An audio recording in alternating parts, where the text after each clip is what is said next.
«Эхо Москвы» в Уфе и общественная организация «Берзямлек» представляют рубрику «Говорим по-башкирски». Продление. Оҙайтыу. Продление срока. Ваҡытын оҙайтыу. Продление срока. Ваҡытын оҙайтыу.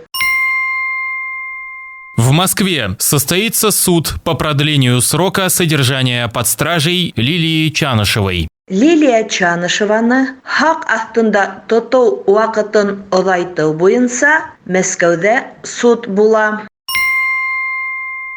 В Москве состоится суд по продлению срока содержания под стражей Лилии Чанышевой. Лилия Чанышеваны һаҡ аҫтында тотоу ваҡытын оҙайтыу буйынса Мәскәүҙә суд була.